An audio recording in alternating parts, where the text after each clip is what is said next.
Welcome to Negotiating Happiness, the show that helps you find happiness, success, and balance in your work and life. I'm Adriana, your host for this journey into entrepreneurship and personal growth.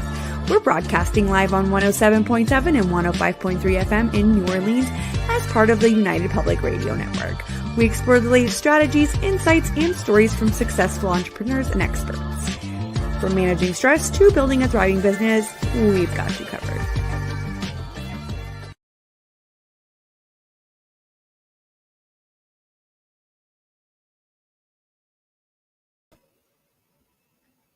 Good afternoon, everyone. Welcome to Negotiating Happiness.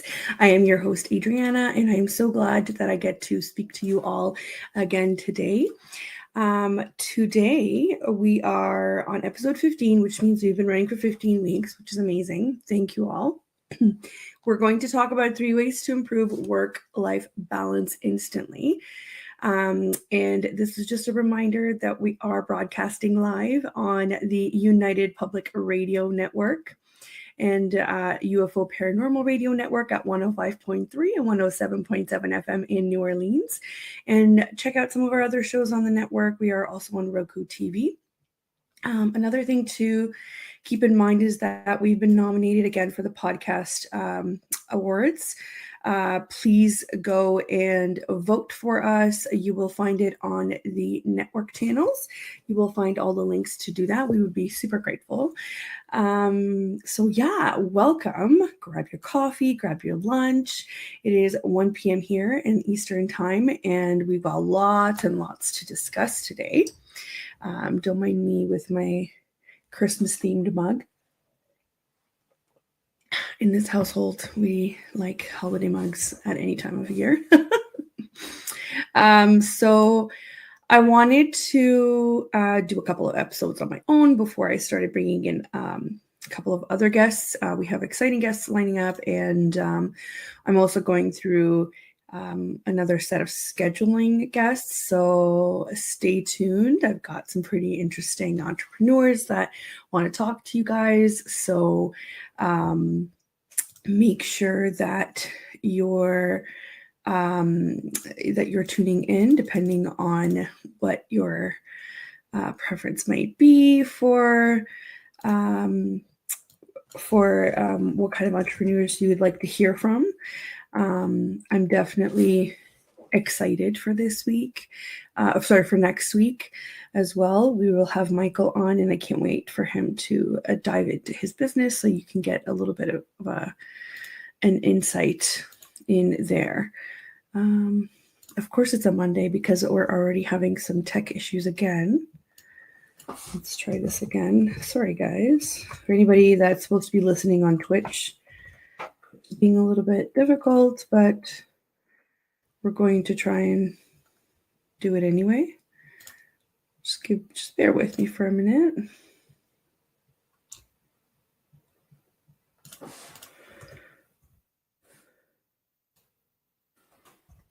I don't think it likes our title. I think that's the problem. Hopefully, if you're listening on Twitch, that you can tune into one of our other networks there. If you guys have questions, please feel free to post them. We are live in the comments. I'm just gonna post it all out to go to everybody. There we go. So just to kind of recap here, we will be tackling the challenge of achieving a healthy work-life balance. I know people are sick of hearing that, but unfortunately, it never ends. It is a constant struggle, or if it's not a struggle, it's a constant process that you have to keep going in order to achieve it and stay there in that perfect balance. We'll delve into 3 practical strategies that can instantly improve your work-life balance. So I know it's summer and a lot of people want to spend time outside, which I don't blame you. I also want to do that. So we will look at setting boundaries and establishing routines. So that's 1. The second will be delegating and outsourcing. That's 2. And third will be prioritizing self-care. And I kind of starting to hate the phrase self-care because it is not it is not universal. What is self-care to me might not be self-care to somebody else. So this was kind of difficult to try and come up with a routine that could instantly help you, because that's the whole theme of today's episode is you don't need some, grand budget or, half a day to do any of the things that we're going to be mentioning. These are 3 ways to improve your work-life balance instantly. Like if you decided today to do it, you will be able to do it today with no hesitation. Okay. And if you're listening to this later, if you have questions, please feel free to comment wherever you're watching, and I will get back to you as well. So let's dive in. I read a summary of a really interesting study, and it was conducted by Harvard Business Review, where entrepreneurs have been found to be more productive and efficient when working in shorter bursts of focus time. So this kind of goes back to our episode that we had with Jill, where you need to work smarter, not harder. And just because you're working 10 hours a day does not mean that you're being efficient or good at your job. Or I understand that hustle culture is what kind of ropes us all in to thinking that this is what you're supposed to be doing. And maybe at the beginning it is, but that is not something that we'll be having to do for the rest of our lives.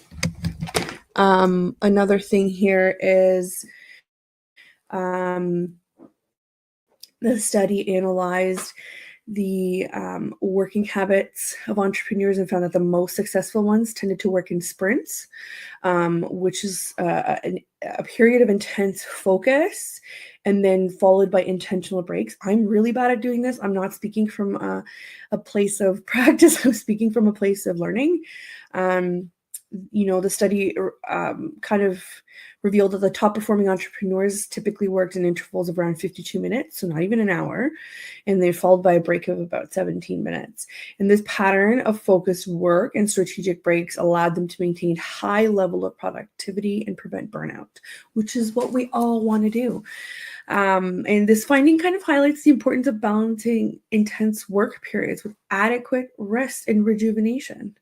So when people tell you to take a break, you need to take a break. No one's going to give you an award for being burnt out. And I feel like I'm learning this. It's a hard lesson for me to learn, but I'm going through it. So by adopting this kind of approach, entrepreneurs can optimize their efficiency, they can sustain their energy levels and maintain a healthy work-life balance.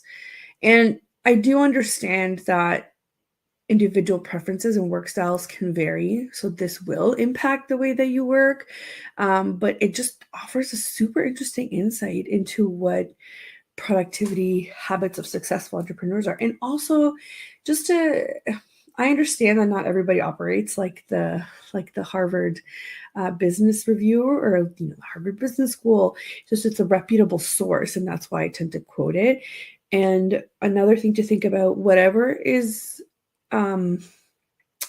defined as successful to you, it might not be the same definition for me or for the next person, right? It also depends on your business ethics. I think what is defined as successful, but in general, I think we are programmed to work best in short bursts, rather than sitting there 9 to 5 like we currently have in our society. So that's something to think about. So the first thing that I kind of wanted to go over is how to set boundaries and how to establish routines. We often think that we're doing it, but we're not actually, which is unfortunate. Or we think that we're benefiting from our clients thinking that we're super flexible. I am so guilty of this, where establishing boundaries has been hard, or once you do it, you start feeling guilty. Honestly, it's at the end of the day, if you're working for yourself, you have to remember that you are your own, you're your own boss, you're your own competition, you're your own balance. So if you're not the one looking at it for yourself, who is? Not that clients don't. I have wonderful clients that care for my time and what I do for them, but they don't know what else is going on in my life. So it's a very hard thing to do, to kind of, rely on somebody else to tell you what the balance is. So if you're working for yourself, pay attention. You are the only person that can help you do this. And don't feel guilty. There are a ton of other people who don't feel guilty for setting boundaries. And that is just the attitude that we all need to adopt. I'm not saying be rude or be rigid or not flexible. I'm saying keep in mind that we should all have these routine kind of checkpoints. So let's say for me, I would love to just work from like 10 to 3 or 10 to 4 and then just tap out for the rest of the day. Is that realistic for me all the time? No, but if 90% of my time that's how I'm operating, I feel like I'm winning. So let's talk a little bit about what we can do to kind of achieve that, because it is hard, not knowing how to prioritize your time. And I also forget that not everybody uses the same kind of tools that I do. It was really funny. I walked into, a client's office that I've worked with for about 2 years now, and I only recently just found out that not everybody in the company uses their calendar, which makes so much sense now that I think about it. And it's mind-boggling. How do you run a business without using a calendar? How do you meet with everybody online? How do you, and because they don't, a lot of things, a lot of meetings tend to get rescheduled. You're wasting time rescheduling everybody. You're wasting time looking at it like 4 or 5 different calendars at once. So this is just such a simple thing that could be fixed, that I want to show you guys how to kind of get a routine going for what your day looks like. So time blocking is a productivity technique. A lot of very successful entrepreneurs use this method. It's not hard. It's just sticking to your schedule that's hard. So this is where you allocate specific blocks of time for different tasks throughout your day. And it can vary in, let's say if you're in an industry where certain seasons are different than others, you can have 2 different ideal calendars. You can say, January through July, which are, let's say tax heavy, right? This is when taxes need to be done and whatever. Your ideal calendar can change. But from, July to December, you can have a more relaxed pace, or you can change the amount of hours you work if you've overloaded yourself in the first year. The point is that you sit down and you look at it with a clear mind and you decide when and how you're going to work ahead of time. Because when you're in it doing it, you're so stressed out that you think you just need to keep going. But in reality, your brain doesn't get a break. And when your brain doesn't get a break, you just get less and less efficient. So you're actually just creating more work for yourself. So that's probably one of the best benefits of it. So it's increased focus and efficiency. And you also minimize distractions and interruptions, which is huge. I believe we have here some stats about interruptions.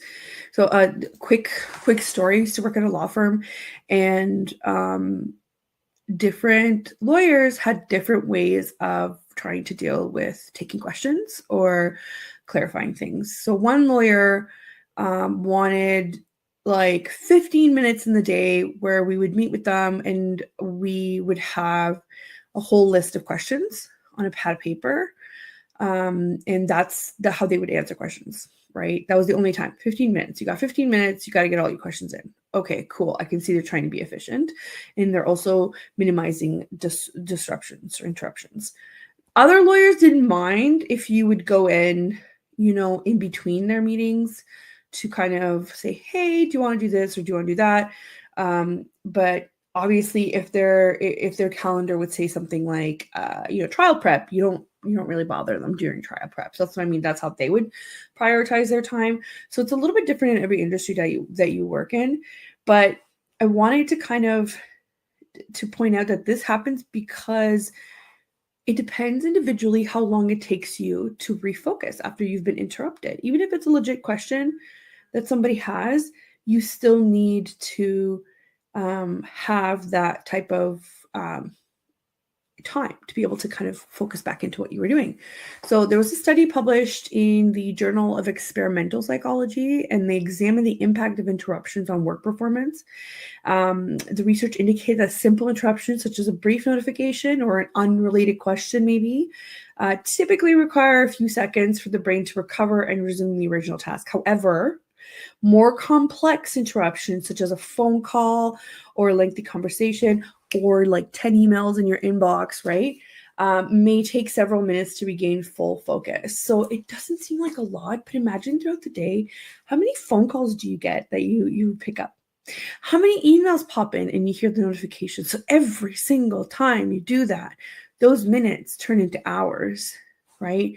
And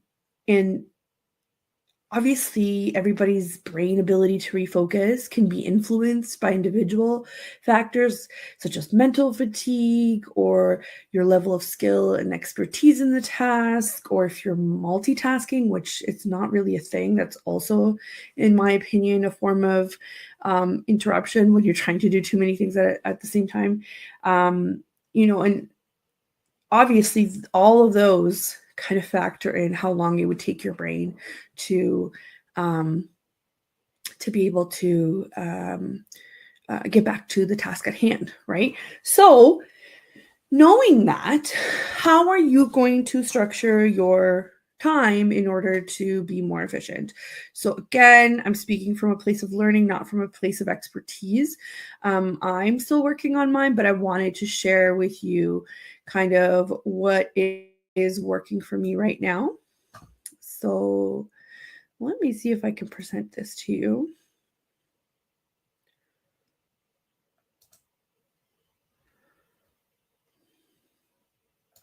Just bear with me here. I'm going to share my screen.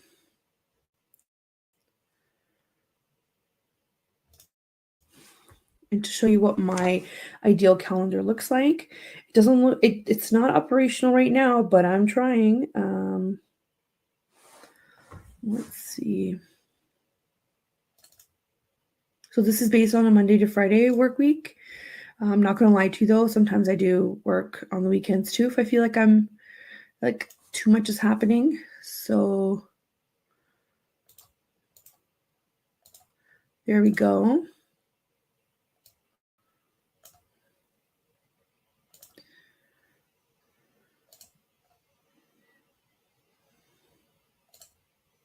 Okay, so I think everybody can see this.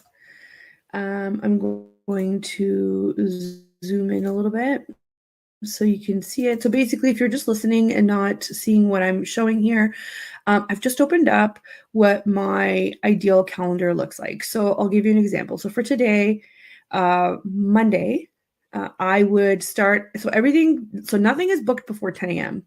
Just don't think that's very realistic for me. I have a 3-year-old that needs to get off to school. So even 10 a.m. sometimes it's really hard to get it together for. So on Mondays, you can see I've got a time block of 2 hours for business development. Then my radio show prep and air is from 12 to 2. And then from 2 to 4 is also business development. So in this category here of Monday is also when I set up my meetings to do anything business related. So nothing to do with client work, but with business related. And typically I do log in sometimes at night to do some very minimal client work, like scheduling emails, because it would make my life easier for Tuesday so that I'm not rushing on Tuesday before 10 a.m. to do it. Now, what I'm scrolling down to, which some people might laugh, I've had to schedule my bedtime because I'm such a night owl. It's a constant reminder in my phone that at 11 o'clock or 11:30, my phone dings and it says bedtime, because I tend to work a lot at night, and it's not always the best for me. Sometimes it's really good for client work because it's the whole place is quiet and I've got the time to actually focus. But for myself, going to bed, at like 2 a.m. every night is kind of wreaking havoc on my circadian rhythm, and just the ability of planning the next day is not very, I don't know how to say this, I guess, full of energy. I'm not sprinting the next day, that's for sure. So on Tuesdays, I have put in here that I wanted to do client work from 10 to 4. So again, this is my ideal day of work, 10 to 4. And I've put next to it meetings 10 to 1, 15 p.m. So the reason why I've blocked out client work and meetings is because I use scheduling links for different things such as networking or discovery calls. I don't want to start having calls anywhere in the week, just anywhere, just randomly put in, because that is an interruption. So if I'm doing client work, this is just the basic. You can go like an hour by hour time block, and that would be more efficient for you if you're able to keep it up. But this is just stage 1 for me to get used to it. So far I've been able to keep to my business development day and to my meetings time. So my scheduling links are only what the blue blocks here are. So Tuesdays, 10 to 1, Wednesdays, 1 to 4, and Fridays, 10 to 1 if I'm working on a Friday. So there's only 3 spots in that week where we should have meetings. If I have more meetings than that, I'm going to be overwhelmed entirely, and I'm not going to be able to focus on client work. And this is why I end up working at night, because I'm completely overwhelmed and I'm busy. I'm super thankful that I'm busy, but it's not good for being efficient. And I just wanted to share with you guys kind of like, this is such a basic time block. What really should be happening is within the client work that I need to set down how many times I'm switching projects. So for example, if I'm just going to have one client, the 10 to 4 thing works great, right? But if I'm working on Tuesday on 3 clients, I need to make sure that I'm not dropping work for one to go to the other. So that means that I should be having here 3 separate time blocks to indicate, nope, this is it. From, 10 to 12, you're only doing client 1.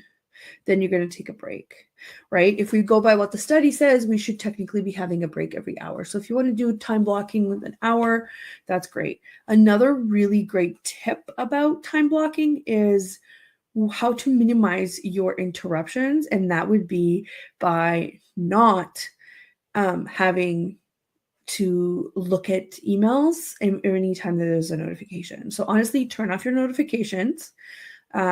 People will call you if their house is on fire, kind of thing.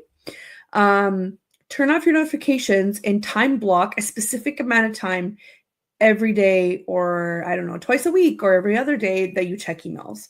If that's not realistic enough, do one at the beginning of the day and then one at midday.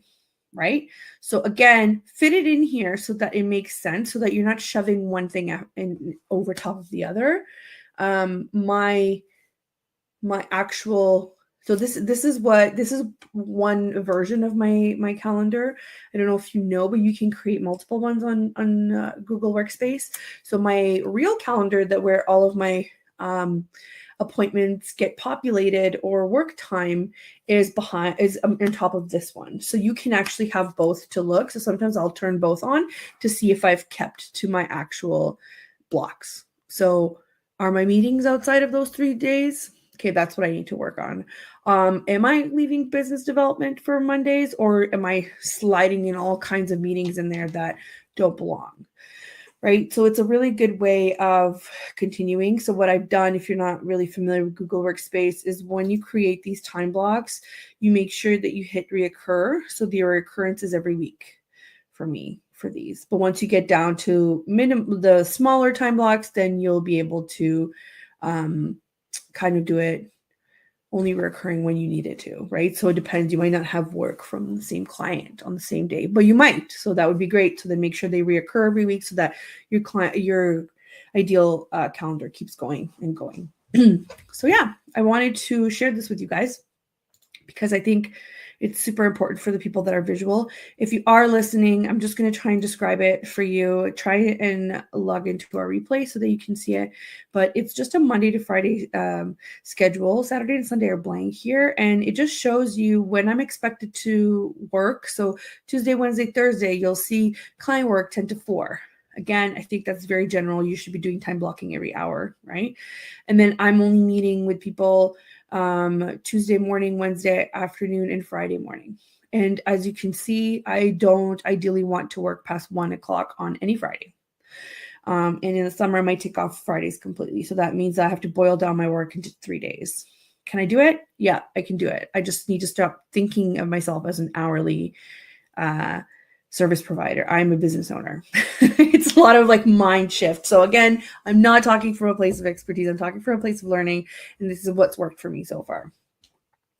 So again, this is very, very basic. You should be doing what the study said. So every 52 minutes, take a break, but do focused work. Do not move from that chair for 52 minutes and see how much you can get done for that particular project.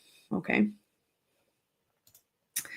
So we're going to do a quick station intro for anybody that's tuning in just now.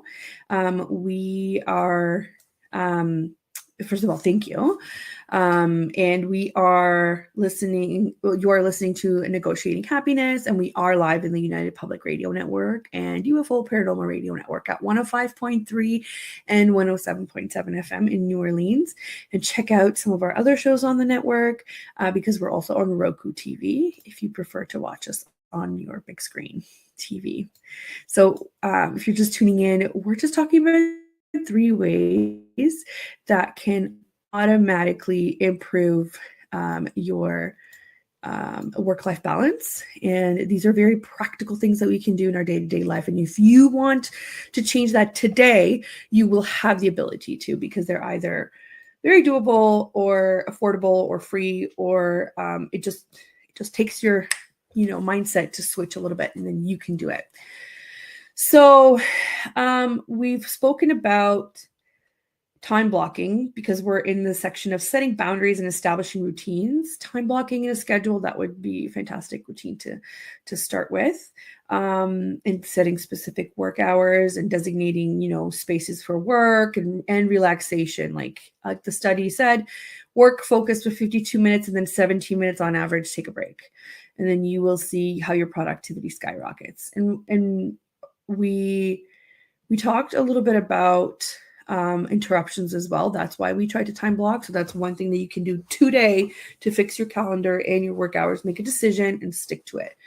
Our second point for today to improve work-life balance would be to delegate and outsource. And while this might sound like, maybe you're not at that stage yet, I wanted to specifically talk about what we can do regardless if you're at the stage where you can delegate or maybe you're not. So, of course, having an assistant would make life easier, but it also comes with a lot of responsibility and paycheck. So what do? First and foremost, I would recommend automating your discovery or sales calls and automating that process. And that takes out a lot of, you're technically delegating, but you're delegating to AI, you're delegating to other platforms. I do this a lot with my clients where we set up different platforms. So I'll give you an example.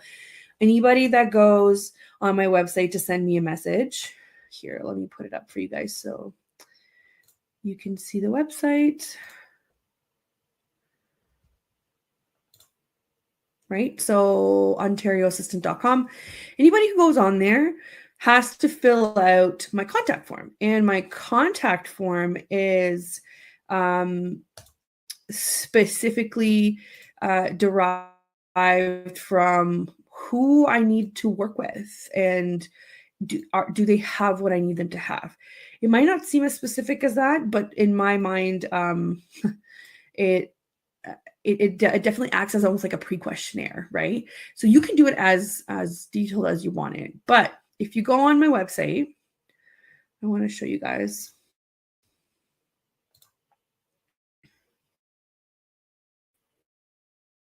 What I mean.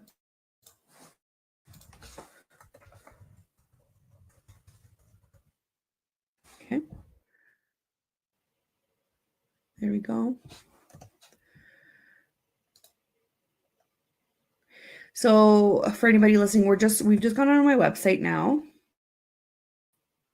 Oh, by the way, if you were tuned into our last episode, here's on the website where you can download the travel planning worksheet that I made for you guys. But if you go down to the contact form, it's just loading. Just want to give you the example. So if you go on my website, it's asking me first and foremost for your name and email and phone number, but I want to know, what is your company name? If you don't have one, it means they probably don't have a business, so I probably can't help you, right? Do you have a company website? That's kind of like step one for me. It's like, what's your business, your digital business card? That's it for me. It's a website. And how can we help? So this is your opportunity to tell me why you're messaging me and what is your availability for a discovery call. So people tend to understand that these are mostly for people who want to work with me. So a lot of them will tell me anytime or no, let's just do it through email. Like, there's just certain things that kind of act as red flags for me, and this questionnaire helps. So I don't have to do anything here. This right here feeds right into my CRM, which is, I use Dubsado. If you're ever interested in setting up Dubsado, let me know. I have a code where you can get 30% off of the first year that you're using it. And I also, that's one of my services, is I set up platforms. I set up all kinds of platforms, but let me know if you're interested. So this goes right into my CRM and it notifies me. And it also sends them an email saying, we'll get back to you within, 48 hours, or here's a link to schedule your discovery. So I don't even have to talk to them, right? If I don't want to. What I can do is I can view their answers and say yes, no, delete, or not, or send them we're not a good fit, or yes, please schedule an email. That takes 2 clicks. And I would have not have to have that conversation with them live. So when they actually do book a discovery call, I already know something about them. So while you can't delegate to an assistant, you can definitely delegate to AI, computers, platforms, right? You need to, first off, you need to know what your goals and requirements are. So you clearly need to outline that in whatever platform you use, right? So this is an example: develop a pre-call questionnaire, right? They can fill it in before the call and include questions that will capture the essential information about their needs. You can also use forms like Google Forms or Typeform, and you can easily create questionnaires there if you don't have something like this on your website. I also could be sending them an email that says, I need more information, here's a questionnaire, and it can all be automated through workflows. Like, I don't even have to actually do it myself, which is great. This is what I'm saying. I'm delegating to Dubsado, into my website, to do these things for me without me even having to talk to the person. And another one that we want to keep in mind, another point, is implementing appointment scheduling software, which is what we talked about. I have very specific scheduling links so that they only allow people to book within those time blocks that I made. Or if it's a discovery call, it's even shorter. I don't want to have sales calls every day of the week. I just want to do it, let's say, on 2 days of the week. And that is a separate link that I do. And again, they get an automated email, they get that specific link, and they do their thing. I don't have to ask, what's your availability? Are you available on this day? Are you available on that day? They do it automatically. And what I also mentioned was the automated email sequences, which is part of a workflow, right? Those automated emails that go, they're either the questionnaire, the appointment link, or the pre-call instructions if there are any, and even the reminders and the confirmations. People tend to forget and don't add things to their calendar. So the system does it automatically for me. Like, again, I've just sat back and I reviewed one thing, which is the questionnaire, and then I clicked one thing, and then I show up to the discovery call, right? You don't have to do all of that work for somebody who's not even your client yet. There are ways to eliminate that, and this is it. You can start doing this today with free platforms if you wanted to. If you're a little bit more, established and you've gone around the block a couple of times, you can still do this with having a unified platform, and everything is there. You don't have to go jump from Google to Typeform to whatever if you have a CRM already, right? This is doable. I can set that up. We can talk about, how your process goes. What can we cut out? What is super important and what is not, right? You can also, while you're doing these calls, you can also use a note-taking tool that will literally summarize what your conversation was about. So when you go back to, do the proposal, it's already kind of there for you, with the notes. And you can also continue part of this automation. So all you've done so far is look at the questionnaire, click a button, show up to the call. Somebody else is taking the notes for you, and you're going to go and do a proposal, which can also be automated. You're just adding in the fine details and continue the follow-up automation and send the proposal automatically with one click. And then they can do the back and forth, which is the signature, the payment, the whatever, because everything was automated on your end. So then the next time you talk to them, you're just getting down to business. You're doing what you are meant to do rather than all of the back and forth emails. And of course, having an assistant would make it so much easier, but that's not the case here. Even if you have an assistant, you should approach automation this way so that your assistant can then do even more for you. They can totally babysit the process of the automation. You just have to, check in with them to be like, okay, what's happening? Quick 15-minute meeting, done, right? So it's all about saving time, because time is your most valuable asset, regardless if you're a service provider that uses their time or their services as a flat package. That's not what this is about. This is about you as a human being. Time is your most valuable asset, because if you don't have time anymore, that means you're probably not here and not able to enjoy life. So let's cut out all that, back and forth of that process to help you be more efficient. And I often get asked, well, really, how much time then, if there's only 3 questions that they're filling out, how much time am I saving, blah, blah, blah. It forces people to think about what they actually want so that they're not waiting until the call to figure it out. It will save you 15 to 20 minutes per call just by having those couple of questions up, right? And you already, as a smart entrepreneur, you're already thinking about, oh, okay, so they do this. I can help them in these different ways before you even get on the phone, okay? The appointment scheduling process, I can't tell you how frustrating it is having to schedule an appointment with multiple parties. So there's 3 people involved, that's 3 different calendars. There's 8 people involved, that's 8 different calendars.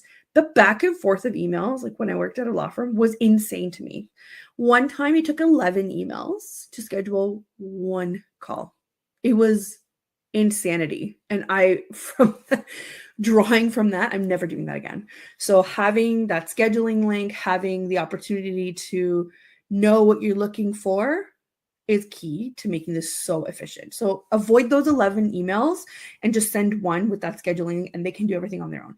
And just to be clear, in that email that they received, they also have the option to reschedule or cancel when they go back to it if they need to. So you don't even need to talk to them about that if they want to ever reschedule. Okay, so that saves a ton of time. The email automation. So imagine if your email automation has, let's say, 3 or 4 steps before in the whole thing, even after you had your discovery call, which is a conservative amount of steps. I think this should be more like 5, 6, depending with the proposal, contract, and invoice, right? How long would it take you to,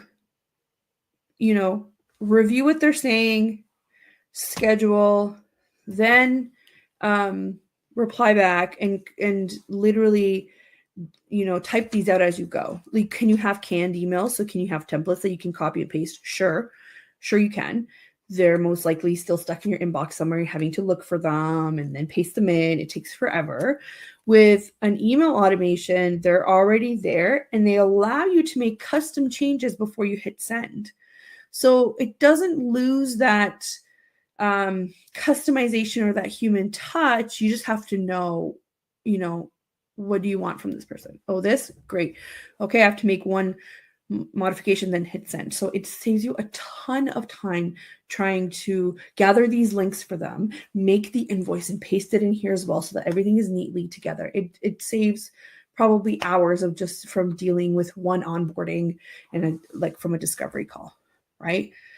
So again, depends on the frequency of how many you get, but if you had to do this, I don't know, even 3 times a month, I would say it would save you probably with the meeting it would probably save you 10 hours, for sure 10 hours of, talking, sending, gathering information, sending again, then trying to onboard them with the customer proposal, with an invoice, with it, the signature, whereas the CRM will literally take care of that for you. Okay. They're significant over time. The time saving, aspect is significantly valuable, especially if you end up conducting a large number of calls. Okay. So that's what I would do. The next thing I would do is, if you're ready, get an assistant and further automate this process by you not even having to deal with it. They do all of the moving pieces, the approving, the sending, and on you go. And they can even do initial meetings with your client to get necessary information. And then all you have to do is just show up and do your thing, make magic, and out you go. And out of that, maybe you used, I don't know, let's say 3 hours of your own time, while the automation used the bulk of it, and then your assistant used maybe 2 hours to do the back and forths of the beginning of the process, right? So I know this sounds complicated or too much of a hassle, but once it's in, it is worth it. So this is just an example. When you go onto my website, you'll see that I have certain information here that feeds straight into my CRM that will help me put you on this path of, let's onboard you. Are we a good fit? Are we not? Here's an invoice and a proposal and a contract. Okay. The last thing that I wanted to talk about was prioritizing self-care. And again, I mentioned earlier, I think self-care, the actual phrase, is just overused by beauty industry, I think, because they tend to relate it to facials or new makeup, or, which, don't get me wrong, I'm a big fan of makeup. I want people to understand that self-care is different for everybody. I have a ton of friends who don't use makeup. And then I have a ton of friends who love makeup. So you marketing to them about self-care with your skincare line is not necessarily the idea that I want to preach when it comes to self-care. Sometimes self-care is just like removing yourself from your regular environment, going in a different environment by yourself, being alone with your thoughts. That is self-care. And I know a lot of moms can definitely relate to that. So it was hard for me to pick something that could go with everybody, regardless if you're female, male, parent or not, lover of makeup and spa products and not, right? So let's talk a little bit about why self-care is important in the general sense, not skincare.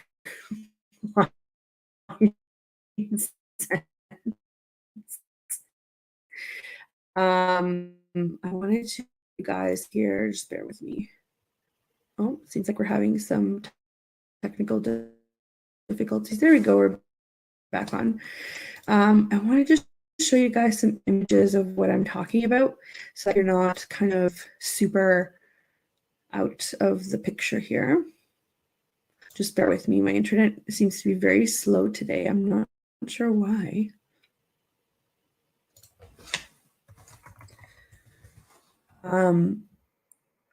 It obviously impacts your well-being, and we want to be able to talk about that. So this is the third thing you can do today to instantly benefit from a better work-life balance. So this is probably a really good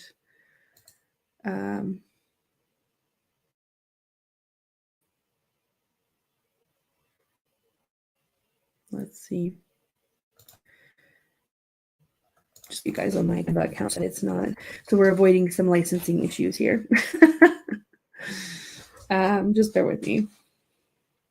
Also, I was when I was looking at this, I definitely saw that a lot of self-care ideas are exercise ideas, right? While we know the benefit of exercise is huge, not everybody has the ability in the proper space that they would like to. So not everybody can afford membership, or not everybody has time. Again, we're trying to save time here. But I wanted to talk about grounding, because grounding is something that everybody should be doing. And it's relatively simple in scientific fact as well as spiritual, which is my favorite kind of fact, where the two kind of meet in the middle. Okay, so this is a form of self-care that I want to talk about. So grounding is also known as earthing, maybe, if you were, and it refers to the practice of connecting with the earth's electrical energy by walking barefoot on the ground or using grounding devices. And obviously scientific research on it is still evolving, but there are several studies that suggest potential benefits. And so I wanted to talk about that as a self-care thing that I can do today to instantly benefit from it. Okay. And it's free.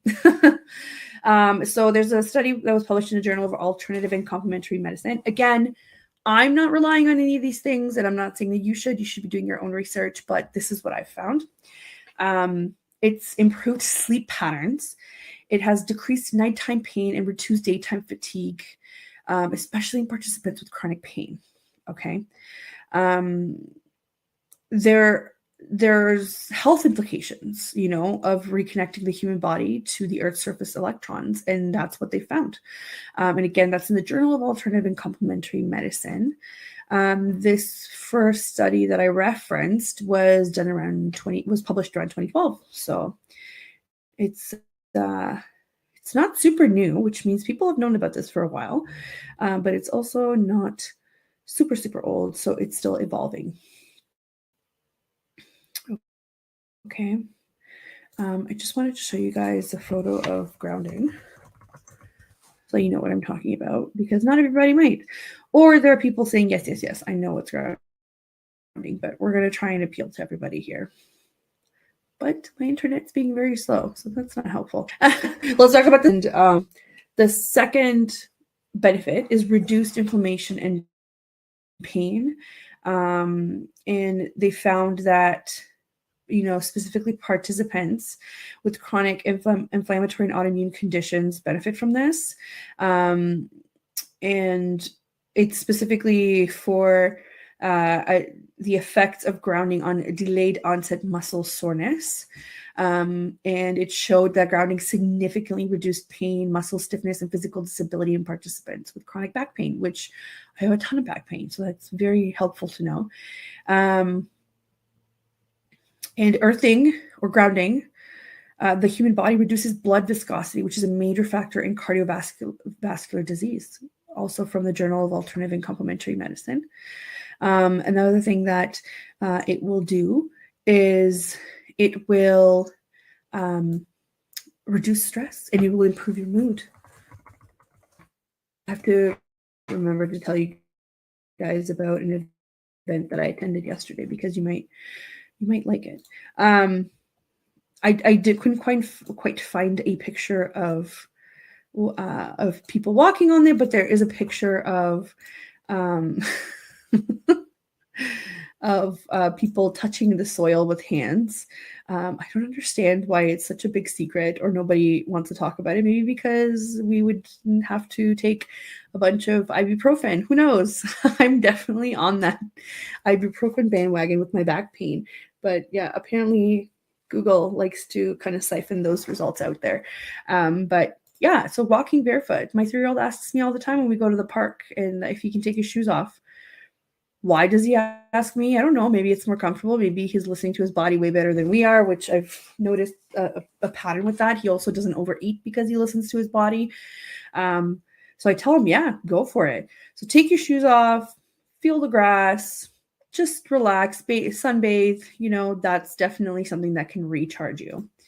And also, like I was saying, it can reduce stress and it'll improve your mood. This is a Journal of Environmental Public Health article, and it discussed the benefits of grounding and reducing stress, improving mood, and enhancing overall well-being. And this was in 2015. The effects of grounding on inflammation, the immune response, wound healing, and prevention and treatment of chronic inflammatory and autoimmune diseases has been observed.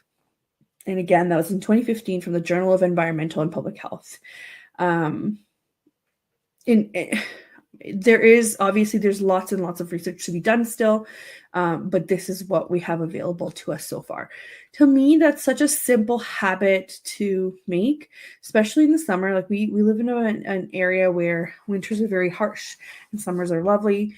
So we do that. So when you do have the opportunity to be outside, do it, because that's definitely something that is going to help you throughout the year. But let's say it's winter. What are you going to do in the winter?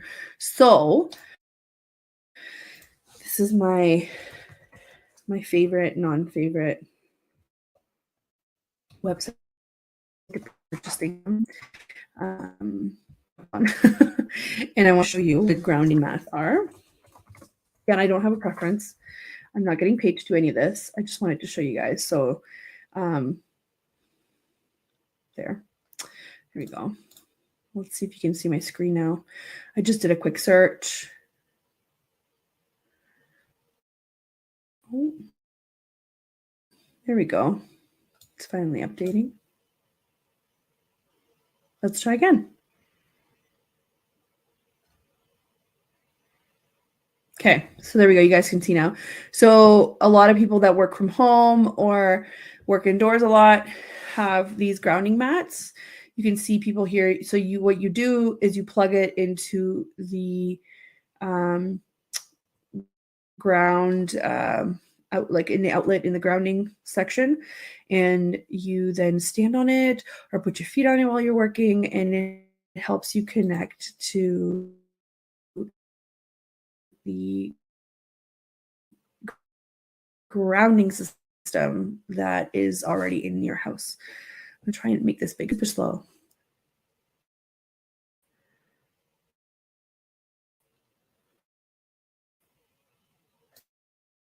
Again, I don't really care about the brand. I'm not really.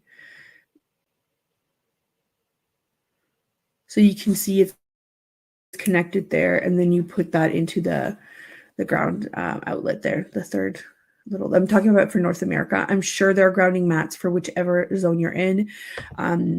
If you are, overseas, or if you're in South America, I'm not sure, but they do have other ones as well. So these mats kind of help you get connected to the energy that is outside. I've seen people do the bed sheets and the pillows as well, so for improved sleep. I think a lot of these studies were also done with sleeping with these grounding devices on. I haven't tried those personally, but a grounding mat is great. Some people kind of report they don't feel anything different, but you kind of have to let your body do the talking. I don't think you're meant to be buzzing off the walls. I think you're just meant to feel less pain, less inflammation, because on a day-to-day basis, you don't see inflammation. You feel inflammation, or you cause it with different things. For example, when I used to go to a naturopath, I didn't realize that what I was eating wasn't only just, stomach trouble, because I naturally think that my food's going in my stomach. It was also headaches or muscle and joint stiffness. So I think we just don't know enough in our day-to-day life about how these things affect us. So we tend to make these judgments on, well, that's not possibly working. But isn't it? You don't know. How do you measure your mood usually when you're super angry or super happy? Because we don't tend to notice the in-betweens, I don't think, unless you're super self-aware. So that's what I would recommend in the winter.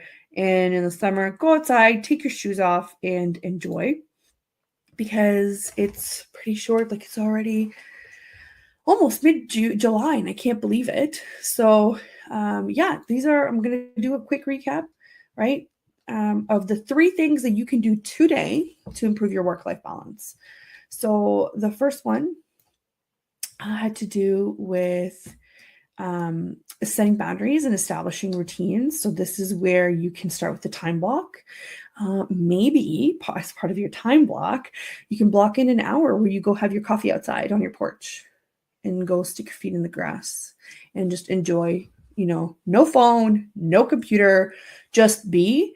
And that could be part of your time block.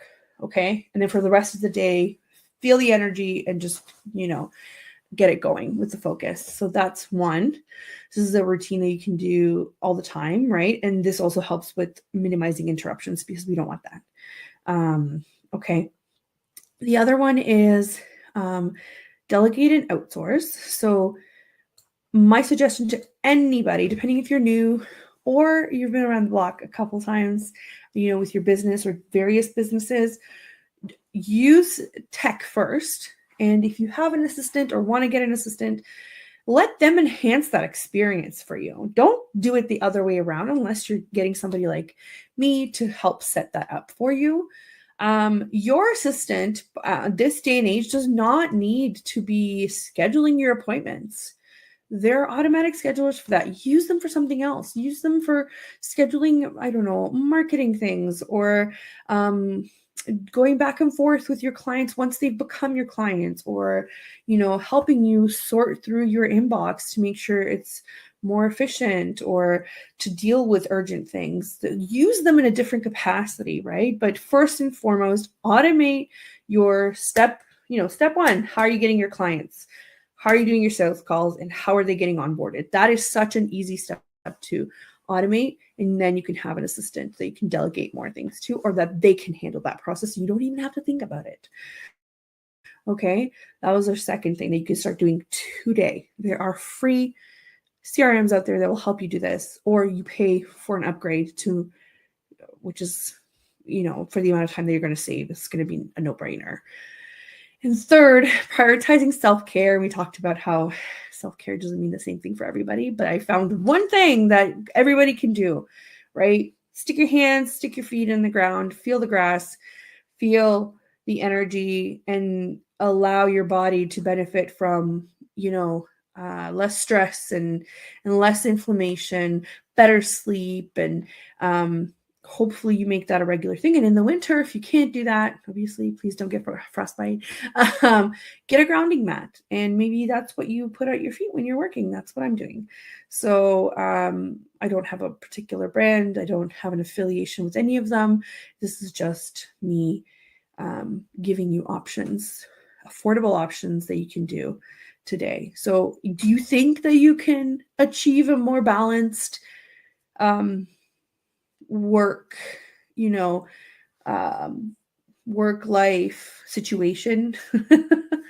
It is summer, so a lot of people are taking time off, which is great, so you're not burnt out. But this applies to any time of the year, right? Set boundaries and set routines, then delegate and outsource, and then prioritize self-care. So we're going to do time blocking. We're going to automate our calls, our sales calls process and onboarding. And then we're also going to ground ourselves and include that in our time block to have some tea, coffee, or just sit outside in the sun and, absorb what it is to just be. No phones, no computers. That's super, super important. So I hope this was valuable to everybody. Please watch our replays. Please interact. Please follow or share or comment. This helps us keep going with all of our shows here. And also, if you see the advertisement to vote for the podcast awards, please do so. A lot of our shows are nominated. You should find the information on our network sites. Other than that, thank you so much for listening. I've really enjoyed talking about how, 3 things we can instantly do to improve our quality of life. I hope you enjoyed it. And thank you again to the network, our United Public Radio Network and UFO Paranormal Radio Network, for having us. And anybody who is listening, if you have any questions, please let us know. And if you wanted to work together to achieve any of these things, I can definitely help you out at ontarioassistant.com. Have a wonderful, wonderful rest of your week, and we will see you guys next week.